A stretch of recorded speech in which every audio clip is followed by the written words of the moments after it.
Bueno, mis hermanos, bendiciones para todos en este precioso día que hizo el Señor y que nos permite una vez más estar en su presencia para compartir lo que es vida para nosotros. Su palabra es vida. Jesús le dijo al diablo, le dijo, escrito está, no solamente de pan vivirá el hombre, sino de toda palabra que sale de la boca de Dios. Entonces es vida, es sanidad, es prosperidad, es salud, es todo. Así que vamos a ser sanados, liberados, fortalecidos, bendecidos. Si alguien en este día vino que no entiende, vino turbado, vino confundido, vino debilitado, se va a fortalecer. Si vino caído, te va a levantar. Ay. Si viene con temor y con duda, se te va a ir la duda y va a ser fortalecido en el poder de su espíritu. Y fíjense algo, que en la Biblia, el apóstol Pablo, lo que leyó el pastor, un texto que leyó, que dice el apóstol Pablo, que cuando soy débil, entonces soy poderoso. ¿Cuánto hay débil aquí? Aleluya. Yo quiero ser débil entonces, porque cuando soy débil, ¿qué quiere decir eso? Que no es con nuestra fuerza que vamos a avanzar y que vamos a crecer, es con la fuerza de Él. Pero para eso, fíjate eso, para usted tener la fortaleza de Él, usted tiene que ser débil en usted.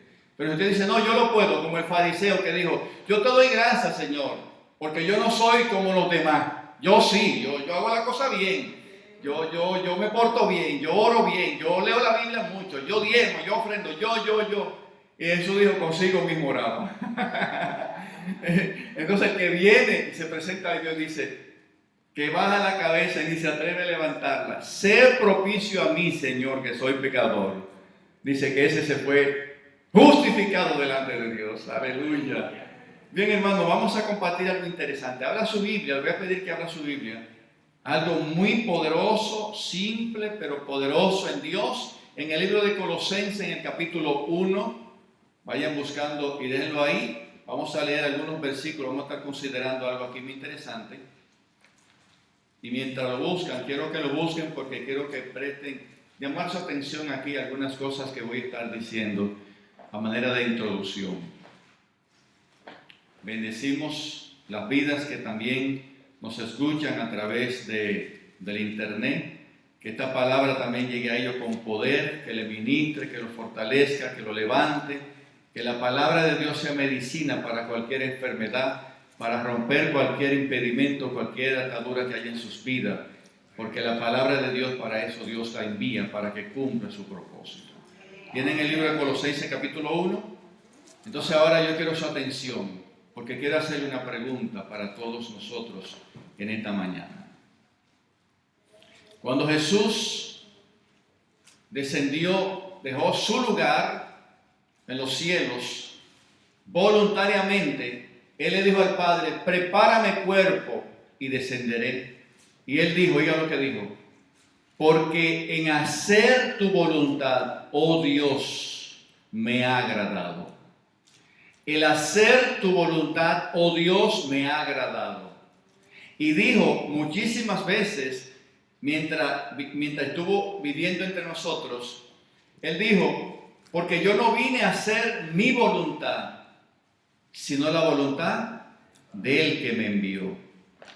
Yo no vine a hacer mi voluntad, sino la voluntad de mi Padre. Las palabras que yo digo no son mis palabras, sino las que el Padre me dice que diga. Las obras que yo hago no son mías, sino las obras que Dios me dice que haga. Él nos puso el ejemplo. Su palabra dice, puesto los ojos en Jesús, el autor y el consumador de la fe. O sea, nuestros ojos tienen que estar dirigidos a Él. Todo lo que nosotros queremos aprender de Dios, ¿dónde lo aprendemos? En Jesús. Él dijo, porque yo estaba en el seno del Padre y yo vine a darlo a conocer a Él. Todo lo que es importante ahora en este momento, la pregunta que quiero hacerte es, ¿sabes tú cuál es la voluntad de Dios para tu vida? ¿Sabes tú en este momento cuál es la voluntad específica de Dios para tu vida? Nosotros, como cristianos nacidos de nuevo, fíjense que nosotros lo que hemos creído en Jesús, hemos nacido de nuevo. Al nacer de nuevo, significa que tenemos una nueva vida, que tenemos unas nuevas metas, tenemos nuevos sueños, nuevos proyectos, nuevas cosas que alcanzar. Entonces, en ese contexto, ¿sabes tú cuál es la voluntad de Dios? Muchos, yo lo he oído decir, es que yo no entiendo cuál es la voluntad de Dios. Para muchos consideran que la voluntad de Dios es un secreto que está oculta, es un misterio, porque hay unas organizaciones por ahí, que después les voy a hablar un poquito de eso, gnósticas, misteriosas, que dicen que la voluntad de Dios para conocerla es a través de misterios y solamente le alcanzan algunos que son iluminados. Sin embargo, la voluntad de Dios no es un secreto. La voluntad de Dios está claramente revelada en su palabra. ¿Qué es lo que muestra esto? ¿Qué es lo que expresa esto? ¿La voluntad de quién? ¿Qué es lo que Dios dice aquí? Este es el libro, el manual que Dios dejó para que nosotros entendamos qué Dios quiere con nuestras vidas. Ahora, si aquí está la voluntad de Dios, ¿la conoce usted? ¿Cuál es la voluntad de Dios? ¿Por qué es importante conocer la voluntad de Dios? ¿Por qué debo yo conocerla? ¿Por qué debes tú entender la voluntad de Dios? Si usted va para la Florida, decide ir para la Florida con su familia y se monta en el vehículo con la familia y monta el equipaje y se va a pasar 15 o 20 días por allá, y usted no sabe si tiene que coger la 95 Norte o 95 Sur, ¿qué pasó? ¿Cómo va a llegar a la Florida? Digamos que usted no sepa y dice, bueno, esta lleva a la Florida y coge la 95 Norte. ¿Va a llegar a la Florida? No va a llegar. Entonces, cuando le estoy diciendo, si usted conoce la voluntad de Dios, es importante, porque no conocerla, entonces en vez de acercarnos y caminar de acuerdo a Él, nos podemos ir alejando y creer que estamos yendo en el camino correcto. Abra su Biblia. Leamos ahora donde yo le dije que abra el libro de Colosenses y veamos algo aquí. Vamos a comenzar esto. Probablemente esto tenga que seguir porque hay unos detalles aquí que yo quiero dejarle a ustedes bien claro. Libro de Colosenses en el capítulo 1. Quiero que leamos el versículo 9. Dice, por lo cual también nosotros, desde el día que lo oímos, no cesamos de orar por vosotros y de pedir que seáis llenos del conocimiento de su voluntad en toda sabiduría e inteligencia espiritual. Deténgase un momento conmigo ahí. Yo no sé si usted entendió, pero yo quiero que lo volvamos a leer ahora y que usted, mientras lo leamos, mediten las palabras. Fíjense que dice, por lo cual también nosotros, yo me paro ahí. Fíjense cómo dice, por lo cual también nosotros. Esas palabras, por lo cual, usted sabe que estas palabras, lo que enlazan lo que él está diciendo antes, o lo que uno está escribiendo, o ha dicho, o ha expresado antes, uno dice esto y esto y lo otro, por lo cual, o sea, por lo que dije antes, es lo que sigue a continuación. Entonces, aquí dice, por lo cual también nosotros, a mí me gusta esta oración, a mí me gusta hacerle un cambio, no decir cosas diferentes que dice aquí, sino cambiar el pronombre donde dice también nosotros. A mí me gusta cambiarlo como que para mí le veo más profundidad. Entonces la leamos así, por lo cual nosotros también. ¿Usted entiende? Ahora, ya no solamente se está refiriendo allá, automáticamente hacemos eso, decimos, por lo cual nosotros también. ¿Quién incluye ahí? ¿A dónde está incluido? ¿Usted dónde aparece ahí? Estamos ahí nosotros. Eso es lo que yo quiero, que no piense que eso fue dicho solamente allá, aunque fue a la iglesia de Colosa allá. Yo quiero que lo traigamos aquí ahora para nosotros. Mire cómo dice, por lo cual nosotros también, desde el día que oímos, no cesamos de orar por vosotros. no cesamos de orar. Nosotros no cesamos de orar por ustedes y pedir que sean llenos del conocimiento de su voluntad en toda sabiduría e inteligencia. ¿De qué que el apóstol Pablo quiere que los colosenses sean llenos? ¿De qué? ¿De qué? No. Yo quiero, léalo conmigo. Por lo cual también, nosotros también, desde el día que oímos, no cesamos de orar por ustedes, por vosotros, y de pedir, oro pidiendo que seáis llenos del conocimiento de su voluntad. Oh, gloria a Dios, hermano. ¿De qué que tengo? Dice Pablo que ellos quieren que sean llenos de qué. ¿Llenos de qué? Llenos del conocimiento de su voluntad. Hay algo interesante aquí, hermano. Aquí esto es tremendo. Porque fíjense que él está diciendo, no solamente yo quiero que ustedes tengan información, no solo quiero que sepan algo, no solo que conozcan algo, sino que está diciendo, yo estoy orándole a Dios para que sean llenos del conocimiento de su voluntad. ¿Cuál es el objetivo? Para que usted no ignore cuál es la perfecta voluntad de Dios para nuestras vidas.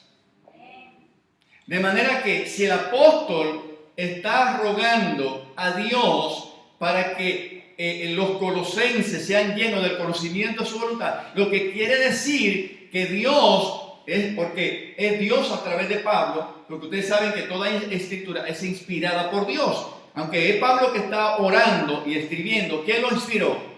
Dios. Entonces, lo que está diciendo, si Dios te pide algo, Dios nunca te va a pedir algo que tú no puedas hacer. Lo que quiere decir, lo que queda implícito que se le está pidiéndole a Dios, que seamos llenos del conocimiento de su voluntad, lo que quiere decir es que tú y yo, aunque sea nuevo, aunque sea viejo, aunque sea pequeño, aunque sea grande en el Evangelio, está supuesto a estar lleno del conocimiento de su voluntad.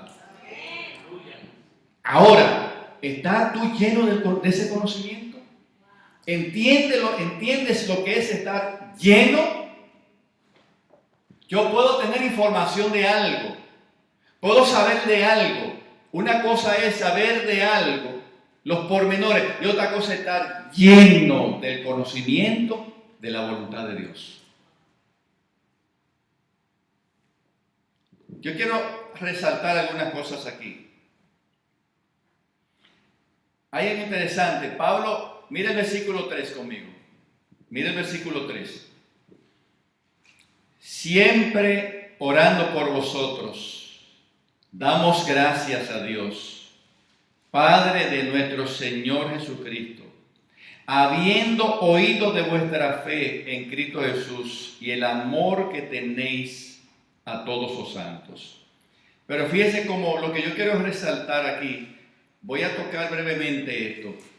El tema que yo vamos a estar viendo es llenos del conocimiento de su voluntad. Pero para esa llenura, mire lo que dice el versículo 3 y mire lo que dice el 9, lo vamos a juntar los dos. El apóstol Pablo dice, siempre orando por vosotros. Y el versículo 9 comienza diciendo, por lo cual también nosotros, desde el día que oímos, no cesamos de orar por vosotros. Hay dos palabras en este momento que sobresalen. Yo no sé si usted la notó. En el versículo 3 dice, siempre orando. Y en el versículo 9 dice, no cesamos de orar. ¿Usted entiende lo que estaba diciendo el apóstol aquí? Orando siempre y sin cesar. Oiga esto. Y lo interesante es que él dice, siempre orando por vosotros, siempre orando por ustedes. Y damos gracias a Dios el Padre, de nuestro Señor Jesucristo, habiendo oído de vuestra fe, dice aquí. Entonces, hay una cosa. En la oración, esto está diciendo, la vida de oración del apóstol Pablo. Era un hombre que la oración no era una casualidad en su vida, sobresale. Entonces se sobreentiende aquí, no era una casualidad. Él no oraba cuando tenía tiempo, él no oraba cuando las cosas marchaban bien, él no oraba cuando tenía deseo, él no oraba simplemente, hoy es miércoles, me toca oración. No, es que tenía una vida de oración, porque él dice aquí, orando siempre y sin cesar por otro. ¿Qué quiere decir entonces? Que él tenía una vida de oración delante de Dios. Y lo interesante de esto, dice, cuando uno dice orando sin cesar y orando siempre, mire, orando por los otros, orando por los hermanos de la iglesia, orando por su necesidad, pero él está orando por algo específico. Hay personas que en la oración oran 2 minutos y 5 minutos, en los 5 minutos se paran de ahí, se levantan y dicen que no saben por qué orar. Ay, que yo cuando comienzo a orar, ya de que tengo 10 minutos, 5 minutos, estoy cansado porque ya no sé por qué orar. Pues ¿sabe qué? Yo le voy a dar una lista. Cuando usted haga su lista, encabece ahí Pastor Guillermo y ponga de segundo Pastor Alfredo y después ponga de tercero ahí a Mirtica. Después ponga ahí a Kenia, los adoradores, los que están delante de Dios en la presencia. Después ponga a la hermana, ¿cuál es su nombre? Risel, ponga a Risel ahí, ponga al hermano Tony, comience a orar por uno de esos hermanos, por cada hermano, y yo le garantizo que la noche no le va a alcanzar para orar por él.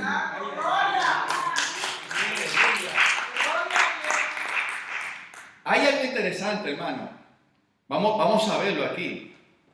El apóstol entiende la importancia de la oración para ayudar a favor de mis hermanos. Y lo grande de esto, que esta iglesia, la iglesia de los Colosenses, era una iglesia que pertenecía a la provincia romana, era una iglesia que estaba lejos del apóstol Pablo en ese momento. Él no había ido a la iglesia de Colosa, él no la conocía, pero él, es probable, dicen los que entienden, estudian esa iglesia, que él fue uno de los que produjo que se fundara esa iglesia.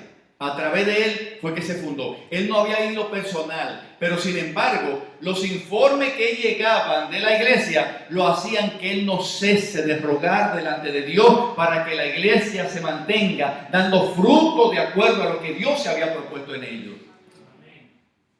Oiga esto, oí de un pastor amigo que él escribió y dijo esto, y eso me gustó a mí. Él decía, no ponga a tu pastor en un pedestal donde puede ser derribado.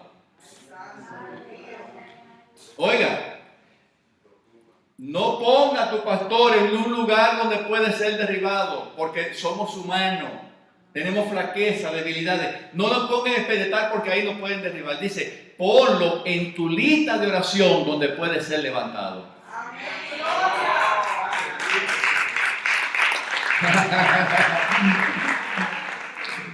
Fíjense. Nosotros, en la iglesia siempre le dice a los pastores, pastor, manténgame en oración, pastor, ore por mí. Y no saben ustedes, cuando uno está arrodillado ahí, cómo Dios trae las vidas de la iglesia, los necesitados. Acuérdate de esto, y te trae fulano, y te trae pereza, y uno comienza a orar por esa persona, porque Dios se lo trae. Ahora yo pregunto, pueblo de Dios, ¿mantienen ustedes constantemente una intercesión sin cesar, de continuo, cada vez que van a su presencia, orando para que Dios bendiga, fortalezca, cuida, protege, dé palabra a su pastor? Oiga, hay algo interesante, siempre que hay una reunión de oración, alguien dice en un momento, ¿quién tiene la lista de oración? Y viene el hermano que le gusta estar en la oración, siempre está, y está en la lista. Y fíjense que la lista siempre es, un hermano que no tiene trabajo, número 1. Número 2, la esposa que se quedó con los niños solo, el esposo la abandonó, se fue con otra. La hermana fulana que le determinaron una enfermedad incurable, un cáncer, hay que orar por la hermana. La hermana fulana que hace tiempo no está trabajando, la quieren sacar del apartamento, hay que orar por ella. Fulana que tiene problemas de papeles, no tiene su estatus legal, vamos a orar por ella. Y la lista no cesa en eso. Y nos pasamos la vida orando por esas necesidades. Ahora yo pregunto, ¿es malo orar por las necesidades? No, no es malo. Sin embargo, hay algo que muchas veces olvidamos, lo que hace el apóstol Pablo. Es orar no por los que están en problemas, sino por aquellos hermanos y hermanas, líderes y ministros de Dios que están batallando al frente para mantenerse firmes, para dar el grado, para poder servir a Dios en fidelidad y en integridad. Esos que están fieles, esos que no han fallado, esos que no han caído, tienen un frente de batalla muy fuerte, porque los débiles, los flacos, los que están caídos, están postrados y necesitan ser levantados. El diablo lo que quiere tumbar es aquellos que se mantienen en pie de guerra, a pesar de la adversidad, declarando la palabra de Dios sobre el pueblo de Dios para sanarlo, protegerlo y bendecirlo. Entonces eso necesitan también de oración para que sean guardados y prevalezcan. Entonces eso es lo que el apóstol está haciendo aquí. Mire cómo dice. Yo quiero que usted vea ahora el versículo 3. El versículo 3 conmigo para ver por qué Pablo hace esta súplica. Dice el versículo 3, orando por vosotros, damos gracias a Dios, Padre de nuestro Señor Jesucristo. Oye, habiendo oído de vuestra fe en Cristo Jesús y del amor que tenéis a todos los santos. ¿Qué fue lo que motivó al apóstol Pablo a orar de continuo, a orar sin cesar, a orar siempre por la iglesia de los colosenses? ¿Qué fue lo que lo motivó? ¿Qué fue lo que oyó? Primero que oyó. ¿Qué oyó de la iglesia de los colosenses? ¿Qué oyó? ¿Cuál fue el testimonio? De la fe. ¿Y qué más? ¿Y qué más? Hemos oído, oye, dice, habiendo oído de vuestra fe en Cristo Jesús y del amor. Entonces, por eso ahora nosotros no cesamos de rogar para que Dios lo preserve en esa posición de fe y de amor. Ahora, ¿qué es lo que está diciendo el apóstol Pablo? Yo pregunto ahora, cuando hablan de la congregación a la que tú perteneces, en este caso, la casa del banquete, ¿qué se dice de nosotros? ¿Cuál es el testimonio que la gente recibe de esta iglesia? Porque en los Corintios, la iglesia de los Corintios era una iglesia de carnales. Era una iglesia que había pecado. Era una iglesia que vivía en banqueteo. Era una iglesia que vivía satisfaciendo los deseos de la carne. Y aún en la Santa Cena se emborrachaban. Y deshonraban algo tan solemne como celebrar la Santa Cena. Ahora, era el testimonio que había en ellos. En esta iglesia, en la casa del banquete. Cuando hablan de nosotros, el testimonio que le llega a la gente, ¿cuál es? ¿Cuál es nuestra fe? Hay dos cosas, la fe y el amor para con todos los santos. O sea, el amor es, el amor entre nosotros. ¿Qué testimonio hay?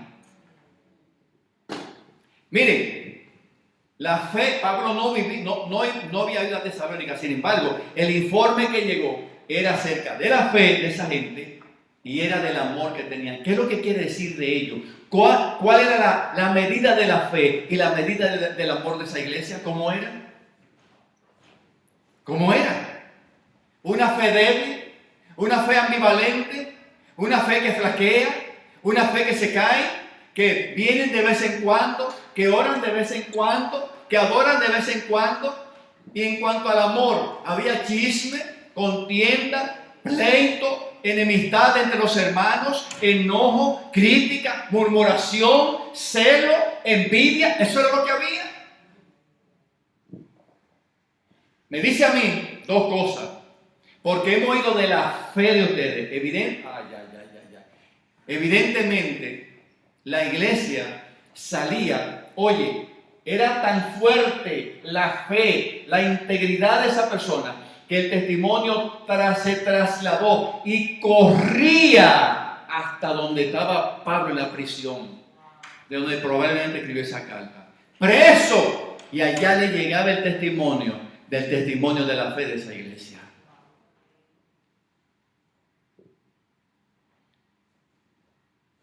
Pero fíjense que el testimonio, la iglesia no son las paredes. ¿Quién es la iglesia? Tú y yo. Fíjense que el imperio romano, oiga esto, era el imperio más poderoso de su tiempo. ¿Y por qué colapsó? ¿Por qué fue destruido? Porque el imperio se desmoronó moralmente, se desvaneció. La moral y la integridad de sus habitantes se cayó por el suelo. Entonces, cuando la moral de la gente, la integridad, la fidelidad de la gente cae por el suelo, el imperio cae. Lo que quiere decir que no es asunto de uno. Si hay un testimonio de la iglesia de fe, no son las paredes, es que cada miembro de la iglesia es firme y fuerte en la fe. Ahora yo pregunto, ¿cómo está tu fe en este día? ¿Qué testimonio hay de tu fe? Porque a Pablo le llegó buen informe. Ahora, ¿cuál es el problema? ¿Por qué Pablo está encomiándolo por la fe? Ustedes saben lo que es fe, ¿verdad? Mire conmigo brevemente el libro de Hebreos, capítulo 11. Le voy a mostrar algunas cosas aquí. Hebreos 11.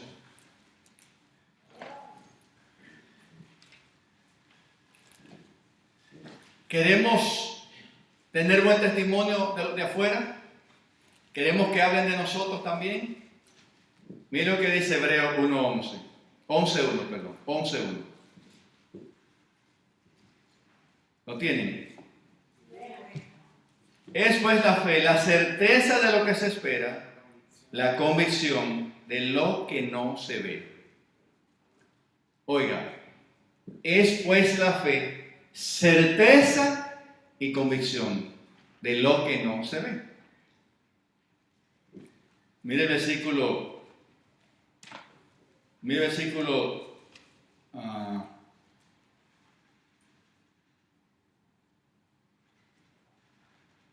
¿Dónde está? Mire el versículo 2. Porque por ella alcanzaron buen testimonio los antiguos. ¿Qué fue lo que le dio el buen testimonio? ¿La qué? La fe. ¿Y qué es lo que logra la fe? Mire lo que dice el versículo 4. Por la fe Abel ofreció a Dios más excelente sacrificio. Mire el versículo 7. Por la fe Noé fue advertido por Dios acerca de cosas que no se veían. Versículo 8. Por la fe Abraham, siendo llamado, obedeció para salir de su lugar. Versículo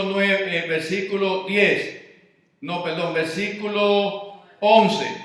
Por la fe también la misma Sara, siendo estéril, recibió fuerza para concebir y dio a luz. Le quise leer esos versículos.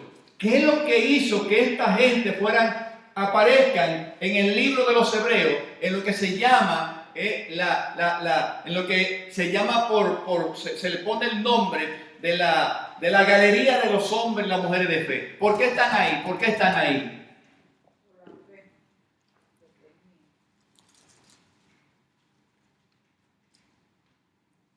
Mire el versículo 32. ¿Y qué más digo?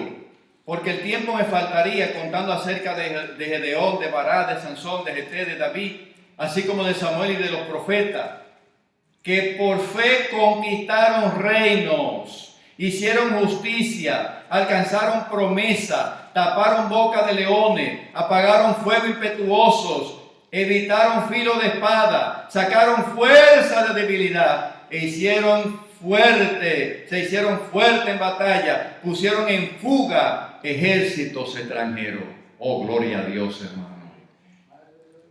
¿No es digno de encomio una iglesia que sobresale por la fe?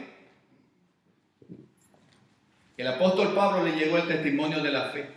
Pero yo le voy a decir ahora cuál es el problema con los colosenses. ¿Por qué? Porque es algo notable, es algo encomiable que ellos puedan prevalecer en la fe. ¿Sabe por qué? En ese tiempo había una doctrina, había una enseñanza que se había corrido por todas las provincias de Asia, en Grecia y por todo eso, en toda Asia, acerca de la filosofía de los gnósticos. los gnósticos, esa filosofía, es una filosofía, déjeme decirle, que trata de una doctrina elitista, según la cual los iniciados y los iluminados lo alcanzaban su desarrollo al máximo en lo espiritual. Esa doctrina enseñaba en ese tiempo que Jesucristo no era ni hombre ni era totalmente divino, decían ellos, sino que era un semidios. Por cuanto ellos decían que la carne era donde habitaba el pecado y la maldad, y como Él vino en carne, habitó en carne, entonces ni era completamente Dios, ni era completamente divino, que su carne era un simulacro para que los hombres pudieran ver algo material, pero que Él no era ni totalmente carne, ni totalmente espiritual. Y decían que Él simplemente era un puente para comunicar a los hombres con Dios, pero que no tenía la suficiente capacidad ni el poder para perdonar los pecados de la gente, porque tenía carne. Ellos dicen que el mal y el pecado habitaba en la carne. Entonces, al decir ellos que Jesucristo no tenía la capacidad, que no era, entonces ellos decían que había un conocimiento oculto, había un conocimiento en misterio oculto, que era superior a lo que es la fe y a lo que era la creencia en Jesucristo. Ellos decían que no bastaba para que el hombre sea salvo con tener la fe y a Jesucristo. No, lo que necesitaban era un conocimiento que recibían solamente algunos que ellos consideraban iluminados, y se les revelaban secretos y misterios ocultos que solamente ellos. Entonces, a través de un examen retrospectivo de ellos mismos, ellos podían, a través de esos conocimientos esotéricos, conocimientos ocultos, ponerse su espíritu en contacto con el espíritu universal, el Dios cósmico universal. Entonces, en ese autoflagelo de su cuerpo y en esa ceremonia que hacían ellos, decían ellos, a través de la concentración, a través del estudio de esos misterios secretos, entonces el hombre alcanzaba y se conectaba con el Espíritu universal, con el Dios cósmico, y entonces esa persona alcanzaba la eternidad y la perfección a través de eso. ¿Usted entendió lo que se vendía en ese entonces? Jesucristo no es suficiente, Jesucristo no es capaz, Él no es divino, Él es tan humano como nosotros. Entonces, a través del conocimiento, tú te llenas de ese conocimiento, y a través de una autodisciplina, tu espíritu se conecta con el Espíritu universal y tú alcanzas la realización espiritual y no necesitas ni de Cristo ni de la fe. Oh, gloria a Dios, qué mentira más grande. Entonces, ¿qué es lo que hace eso? ¿Qué es lo que estaba haciendo el diablo a través de eso? Matando, tratando de anular, tratando de eliminar la autosuficiencia, la única suficiencia a través de la cual el hombre puede ser salvo, que es solamente por la fe en Cristo Jesús. Si el diablo lograba eliminar a Jesús del medio como algo inservible, entonces aplicaría a nosotros y a ellos las mismas palabras que dio el apóstol Pablo cuando dijo: si Cristo no resucitó, entonces vana es nuestra fe y vana es nuestra esperanza. Y entonces seríamos que los más miserables de los hombres, dignos de lástima. Pero gloria a Dios que eso no es así. Gloria a Dios que los colosenses dijeron: Jesús vive en carne, es el Hijo de Dios, y en Él habitaba corporalmente la plenitud de la deidad. Él es el resplandor de su gloria, Él es la sustancia del Dios invisible, Él es el Cordero de Dios que quitó el pecado del mundo, y nosotros seguimos creyendo en Jesús como nuestro Señor y nuestro Salvador.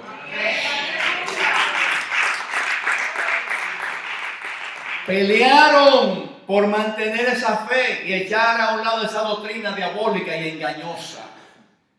Por eso en el libro del Colosenses, aquí mismo, el apóstol Pablo habla tan claro acerca de eso y describe en el versículo 15, mire lo que dice: Él es la imagen del Dios invisible, el primogénito de toda la creación, porque en Él fueron creadas todas esas cosas, las que están en los cielos y las que hay en la tierra, las visibles e invisibles, sean tronos, sean dominios, sean principados, sean potestades. Todo fue creado por medio de Él y para Él, y antes de Él todas las cosas, y Él es antes de todas las cosas, y todas las cosas en Él subsisten, y Él es la cabeza del cuerpo, que es la iglesia. Él es el primogénito de los muertos, de entre los muertos, para que en todo tenga la preeminencia, por cuanto agradó al Padre, que en Él habitase toda la plenitud. Oh, gloria a su nombre, hermano. Pablo entonces viene a fortalecer su fe y decirle: los animo porque se han decidido por seguir manteniendo al único que puede salvar al mundo de su pecado. Y dice que en Él subsisten, no solamente creó, subsisten todas las cosas. Lo que quiere decir que no solamente creó el universo, no solamente te creó a ti, sino la palabra subsiste, que Él le da vida. Él le sigue manteniendo energía dinámica para que el universo y la vida en ti, en mí, en todo el mundo siga funcionando a través de la vida que Él sigue dando. Entonces no es un conocimiento esotérico que va a salvar la vida de nosotros. Eso es un engaño del diablo. Entonces, por eso el apóstol dice, cuando oí de la fe de ustedes, porque tenían muchos ataques para que su fe se debilite. Y hoy, ¿hay algo que quiere debilitar tu fe? ¿Nosotros no tenemos esa lucha en nuestro tiempo? ¿No hay nada que quiera debilitar nuestra fe? Todo nos ayuda o fortalece la fe. ¿Es cierto? Nosotros también, hermano. Hoy ya la gente no quiere que se le hable de Dios. La gente no quiere que se le hable de moral. La gente no quiere que se le hable de la cultura, de la buena costumbre. La gente no quiere que se mencione a Dios. ¿Por qué? Porque cuando se menciona a Dios, dicen: este está anticuado. Oye, de que mencionando a Dios en el siglo XXI. Ya Dios es historia, ya eso pasó. Pero Dios sigue siendo más real que lo mismo que se ponen a contra de Dios. Entonces, ese es algo de encomiable, y entonces es algo que nosotros debemos cada día examinar nuestra fe, a ver qué es lo que estamos creyendo, qué es lo que está entrando por nuestros ojos y por nuestros oídos para tratar de debilitar nuestra fe. O tú no has oído voces que te dicen: ¿y tú crees que lo va a lograr? ¿Y tú crees que eso es verdad, que Cristo murió por ti? ¿Y tú crees que es verdad que te perdonó tus pecados? ¿Y tú crees que es verdad que Él es sanador? ¿Y tú crees que es verdad que va a volver a buscar a su iglesia? ¿Cuántas cosas se dicen? Pero tú, ¿en qué estás plantado? ¿Dónde está tu fe? Pero entonces dice el apóstol Pablo: por vuestra fe y del amor que tenéis para con los santos. ¿Qué es lo que hace que una iglesia se mantenga unida? ¿Qué es lo que hace que un matrimonio permanezca unida? ¿Qué es lo que hace que dos hermanos de carne y sangre se lleven bien? ¿Qué es lo que hace que en un conglomerado de personas haya armonía, haya perseverancia, persistencia, hermandad y amistad? ¿Qué es lo que logra eso? ¿Qué? ¿Cuál es el ingrediente? Imagínense que yo odie a la hermana y la hermana me odia a mí. Que el hermano odia a la que está atrás y la atrás, que está para allá odia a la otra. ¿Cómo estaríamos nosotros? ¿Qué pasaría en medio de nosotros? Donde hay, oye, dice, y del amor que tienen para con los hermanos. Donde hay amor, yo pregunto, yo amo a mi hermano Tony, yo lo amo de verdad, no de palabras, yo lo amo. Si yo lo amo, yo lo voy a criticar, yo lo voy a murmurar, yo me voy a levantar contra mi hermano, le voy a poner zancadilla para que él caiga y rebale, le voy a poner trampa, le voy a hacer preguntas capciosas para enredarlo, para entramparlo. Y si yo amo a mi hermano, cuando tú vienes a decirme: supiste que Tony, yo te digo: no me hable de mi hermano Tony si él no está presente. No me hable de él si él no está presente. Tú tienes algo que decir: sí, porque, pues entonces vamos a llamarlo, vamos a sentarnos los tres, y tú me vas a presentar los testigos, tú me vas a presentar las pruebas de que realmente esa acusación, tú te la puedes avalar con las pruebas, si no, no me van a hablar del hermano. Aleluya. ¿Qué hace eso? ¿Cuál es la cualidad? Porque el amor. ¿Por qué? dice la Biblia que el amor cubre multitud de pecados. Aleluya. Entonces, hermano, tremendo ejemplo. Oiga, entonces el apóstol nota esta característica y entonces dice, una iglesia en este tiempo, en amor y en fe, con todas las embestidas para que eso no funcione, entonces no ceso de rogar de continuo, orándole a Dios para que ahora entonces sean llenos del conocimiento de su voluntad. Ahora, mire el versículo 9. Hay gente, dice aquí, por lo cual también nosotros desde el día que oímos, oiga esto, ¿cuántas veces ora usted por los hermanos? ¿Cuántas veces? ¿Una semana? Ay, que tengo un mes orando ya por ese hermano. ¿Usted cree que es mucho? ¿Usted cree que es mucho? Oye, tengo el mes entero orando por el pastor. Ya, voy a coger un descanso, aunque sea de 6 meses, no lo menciono más. Dice el apóstol Pablo, desde el día que oímos hasta ahora no hemos cesado de dejar de orar por las necesidades para que Dios fortalezca y llene a esa iglesia del conocimiento, lo llene de la revelación del conocimiento de Dios, de la voluntad del conocimiento de Dios. O sea, cuando usted está orando por alguien, ora 2 días, ora un mes, ora un año, no es nada. Siga orando por ese hermano cada vez que el Espíritu te lo traiga. Entonces, el apóstol dice, fíjate que hay gente que dice también, son tan espirituales que dicen, no, yo no le pido nada a Dios. Yo no le pido nada. Para mí yo no le pido nada. Bueno, ellos serán más espirituales que Jesucristo. Porque Jesucristo dice, pedid y se os dará. Buscad y hallaréis. Tocad y se abrirá. Pedid. Y el hermano Santiago dice, no tenéis más porque no sabéis pedir. Oiga, el apóstol Pablo dice, presentando delante de Dios todas vuestras necesidades con acciones de gracia. Ay. Todas vuestras necesidades. Así que no temas cuando venga delante de Dios. Él no está escaso, Él no está limitado, Él no se va a enojar. Él dice, pídeme y yo te voy a dar. Ay. Al hijo no le dijo, pídeme y te daré los confines de la tierra. Pídeme y te daré lo que tú quieras. Al hijo le dice, y a nosotros nos dice lo mismo. Pídeme y te voy a dar. Yo como padre y usted como padre, cuando tu hijo viene delante de ti y te dice, papá, yo necesito algo. Eso para mí es una satisfacción como padre, que mi hijo puede tener confianza y pedírmelo a mí. Yo no me enojo por eso. Al contrario, yo me agrado que mi hijo sigue confiando en que yo soy su papá y puedo ayudarle en los problemas que tiene. ¿Y usted cree que Dios es menos? Hermano, pídale a Dios. Aquí él está diciendo, le pido a Dios que lo ayude a que sean llenos del conocimiento de su voluntad. Ahora yo voy a resaltar algo aquí. Lleno del conocimiento de su voluntad. Fíjense, la palabra que utiliza el apóstol aquí, la palabra lleno, es una palabra muy interesante. Es interesante porque esa palabra lleno,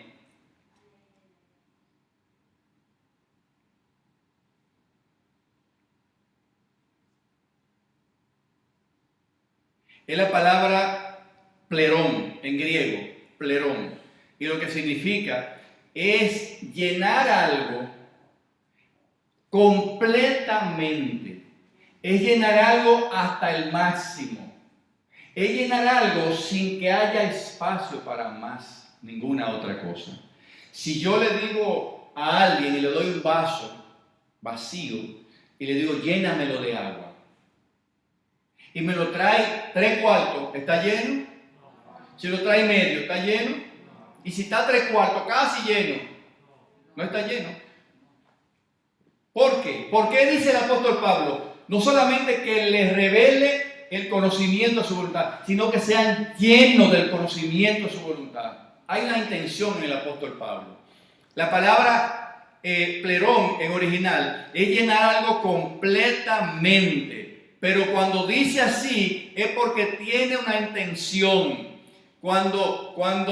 Y ahí entra algo muy interesante que el pastor decía ahorita, que para usted caminar, representar a Dios, usted tiene que morir en su deseo, en su vida, para que Dios se pueda manifestar en la tuya. Pues la palabra llenar, eso es lo que significa, lleno del conocimiento de su voluntad. Lo que está diciendo el apóstol es que está pidiendo para que cada hermano de la iglesia de los Colosas y cada hermano de la iglesia, la casa del banquete, cada hermano sea lleno del conocimiento de la voluntad de Dios.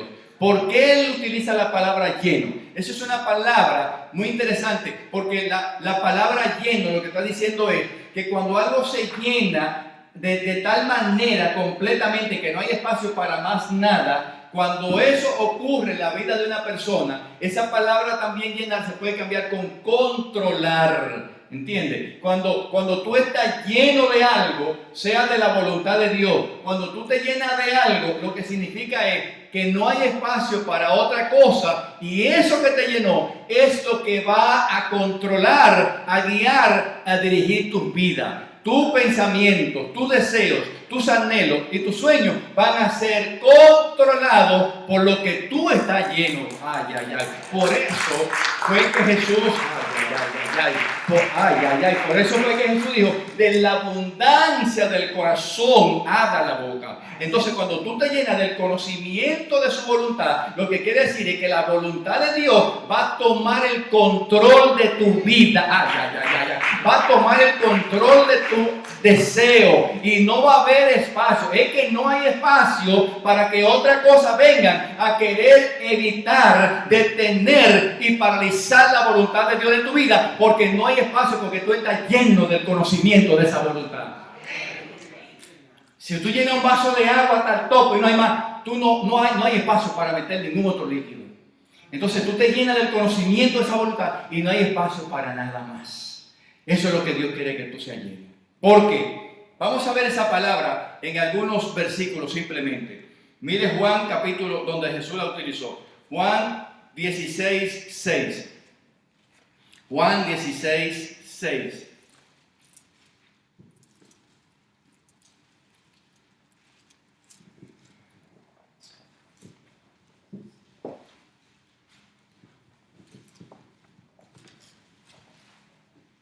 Juan 16,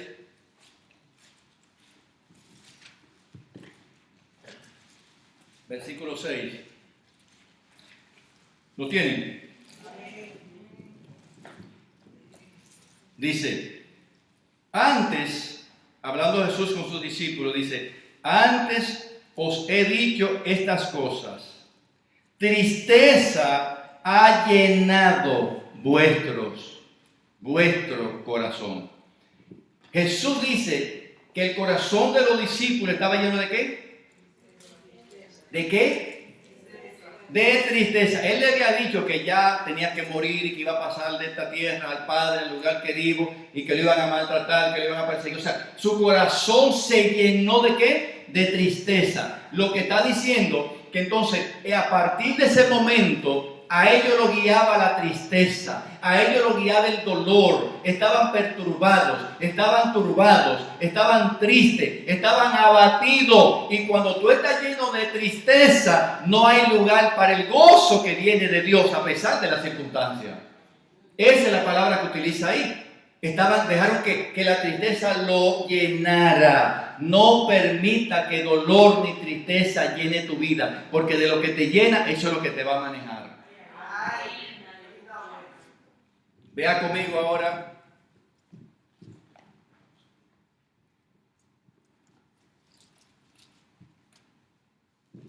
Veamos otro versículo donde aparece esa palabra.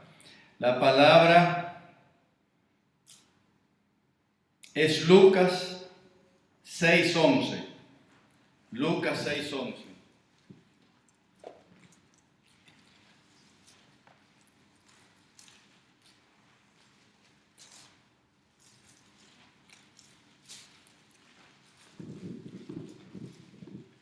6:11.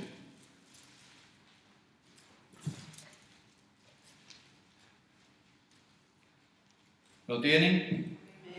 Dice, Jesús acaba de hacer un milagro. Le sanó la mano seca a un hombre. Los líderes religiosos están enojados, están mal. Y miren lo que dice Jesús. Y ellos se llenaron de furor, que es enojo. Estaban llenos de enojo y hablaban entre sí qué podían hacer contra Jesús. ¿De qué se llenaron? De furor, que es enojo. Furia, coraje, enojo, se llenó de eso. Entonces, cuando ellos están llenos de enojo, ¿qué planean entonces hacer?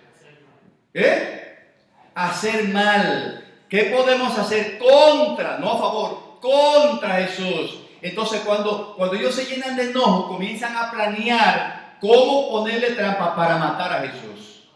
¿Qué es lo que quiero mostrar con esto? Cuando el enojo llena tu corazón, te controla.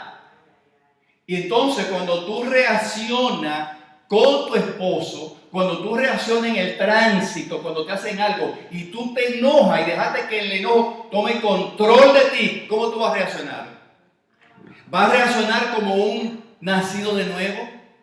¿Vas a reaccionar como uno que tiene bajo control sus emociones?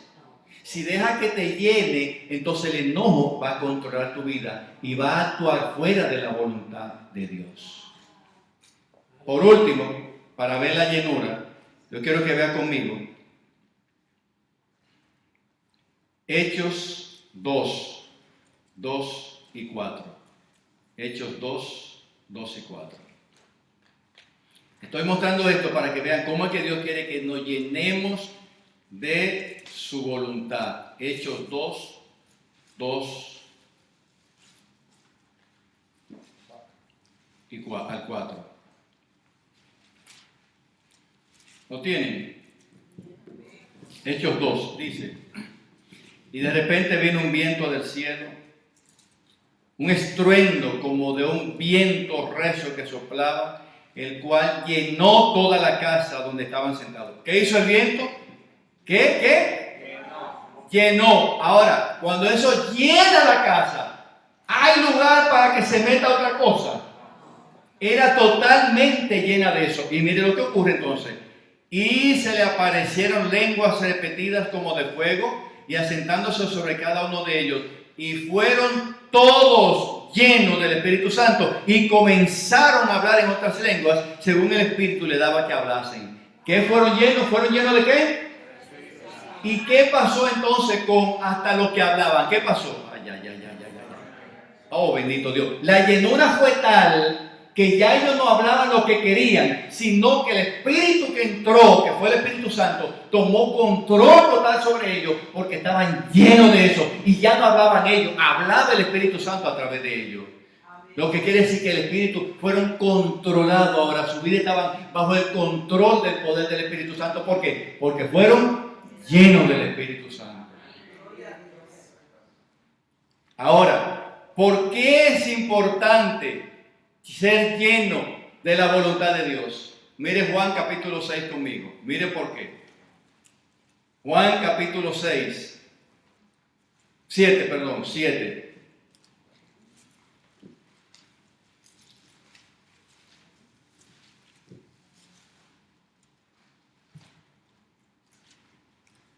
¿Lo tienen? Mire el versículo 1. Después de estas cosas andaba Jesús en Galilea, pues no quería andar en Judea, porque los judíos procuraban matarle. Estaba cerca la fiesta de los judíos de los tabernáculos, y dijeron sus hermanos: sal de aquí y vete a Judea, para que también tus discípulos vean las obras que hace. Porque ninguno que procura darse a conocer hace algo en secreto. Si estas cosas hace, manifiéstate al mundo. Entonces Jesús le dijo: mi tiempo aún no ha llegado, mas vuestro tiempo siempre está. Mas mi tiempo no ha llegado. Y usted dice, ¿y qué tiene esto que ver con ser lleno de la voluntad de Dios? Simple. Jesús, ¿a qué vino Jesús aquí a la tierra? Dice él. ¿A hacer la voluntad de quién? Él vino a hacer la voluntad del Padre. Pero ¿qué resulta? Cuando tú estás lleno de la voluntad del Padre, por eso es que Dios quiere que tú te llenes. Porque cuando tú estás lleno de la voluntad, no hay poder, no hay ser humano, no hay nada que te manipule, que te controle para que tú te muevas, del propósito eterno de la voluntad de Dios. Lo que significa que cada paso que tú des, tú lo vas a dar de acuerdo a lo que Dios quiere y no a lo que quiera nadie para tu vida. Por lo tanto, lo que Jesús está haciendo aquí es mostrándole, yo no vine a hacer mi voluntad. Si no hago la mía, tampoco voy a hacer la de ustedes, que están tratando de manipularme, que yo me salga del diseño de la perfecta voluntad del Padre. Porque ellos lo que le están diciendo es, si tú haces milagros, si tú haces señales, nadie que se quiere dar a conocer hace los milagros y las señales en secreto. Ve a Jerusalén, manifiesta lo que tú haces, haz milagros, haz maravillas, para que ellos te vean y crean en ti. Pero parece, por lo que dicen, parece que tienen una buena intención, pero una intención maligna por detrás. ¿Por qué? Porque ellos no estaban tratando de que Jesús fuera conocido, sino ellos están tratando de sacar a Jesús de la llenura del conocimiento de la voluntad del Hijo. ¿Por qué? Porque Él dijo, el tiempo de ustedes siempre es, en otras palabras, ustedes hacen lo que a ustedes les da la gana, porque ustedes no tienen una voluntad de Dios que cumplir. Ustedes van y vienen cuando quieren. Eso es lo que hace el impío. El impío compra, el impío vende, el impío se casa, el impío se divorcia, el impío se muda, el impío hace todo lo que quiere, porque no toma en cuenta la voluntad de Dios. Pero nosotros, llenos de la voluntad de Dios, cada paso que damos tenemos que estar pendientes si eso es lo que Dios quiere para nosotros, de acuerdo a lo que ha dicho para nosotros en su palabra, la Biblia. Bendito. Entonces Jesús le dijo, mi hora no ha llegado. Yo no me voy a dejar manipular de ustedes. Yo no voy a actuar porque ustedes me lo estén mandando. Y hay muchos ministros y siervos y siervas de Dios que se mueven a hacer obra de Dios, que se mueven a hacer cosas, grandes cosas, porque son en Dios, pero Dios no la ha mandado a hacer eso. Se está moviendo en su voluntad o en la voluntad de alguien que usa a Satanás para manipularte y sacarte fuera del tiempo. Que te mueva fuera del tiempo de Dios. Sal, pero ¿cuántas veces no me han dicho, ¿y qué tú haces aquí? Muévete, vete, exhíbete, ve donde fulano, ve donde perencejo, ponte, tú tienes para dar, hazlo. Sí, yo lo tengo, pero Dios me va a decir cuándo salgo. Dios te va a decir cuándo y dónde usarlo. Porque Jesús le dijo, Él no le dijo, no es que yo no voy. Él dijo, mi hora no ha llegado. En otras palabras, el Padre a que yo vine a obedecer no me ha mandado todavía. Así que tranquilo, váyanse que yo voy a estar allá cuando el Padre me diga. Entonces, ¿pero qué es lo que hace eso? Cuando usted está lleno del conocimiento de su voluntad. Si usted no sabe, lo manipulan y dice, pero es verdad lo que me está diciendo la gente. Yo debo moverme, yo debo salir, yo debo hacer, yo debo emprender. ¿Pero qué tú estás haciendo? Obras que no son hechas en Dios, sino en tu deseo y en tu voluntad de ser reconocido, de ser levantado, de tener fama, de tener nombre. Y no te tienes que preocupar para que tu nombre sea conocido, porque Dios dijo, yo engrandeceré tu nombre. Él te va a hacer conocer, Él te va a hacer conocido, Él te va a llevar a los lugares donde tú nunca imaginaste, pero Él en su tiempo, porque tiene un cairo específico para nuestra vida. Pero tú, ¿cómo tú logras eso? Cuando tú estás lleno del conocimiento de su voluntad. Sí, yo voy, pero Dios no me ha dicho todavía que vaya. Yo sé que voy para allá, aleluya. Aleluya. Voy a terminar, hermanos. Entonces, usted dice, ok, yo quiero estar lleno de ese conocimiento.